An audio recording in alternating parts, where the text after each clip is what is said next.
In today's video, I'm going to teach you how to issue and request PayPal refunds.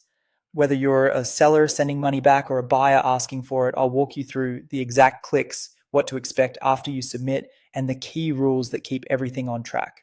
One important note up front, refunds are available within 180 days of the original transaction, so always check the date before you begin. If you're a seller, start by logging into your PayPal business account and opening the Activity tab. Find the payment you want to refund and open its details. Choose Issue a Refund. You can enter the full amount or a partial amount if you only need to return part of the payment. Take a moment to review every detail carefully, especially the amount and the transaction you selected, because once you confirm, sellers can't cancel a refund. When you're sure, click Issue Refund to finalize.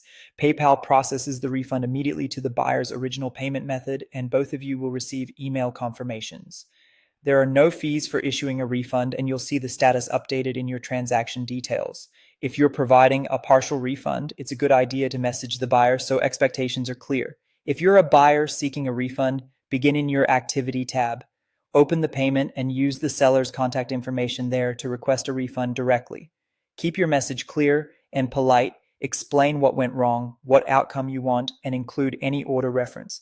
If you don't hear back or can't resolve it, go to the Resolution Center and click Report a Problem. Select the transaction, choose the reason that best fits your situation, and send a message to the seller through that case.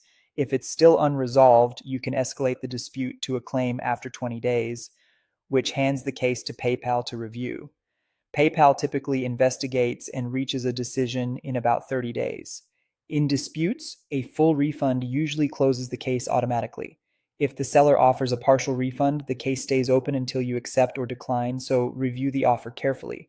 A few policies to keep in mind. Refunds are possible within 180 days, but payments made with coupons or gift certificates aren't refundable. Refunds return to the original payment method. While PayPal processes them right away, your bank or card issuer may take additional time to post the credit. Watch your email for confirmations and case updates, and keep communication inside PayPal for clear documentation. And that's it. If you found this tutorial helpful, don't forget to like this video and subscribe to my channel for more PayPal tips and tutorials.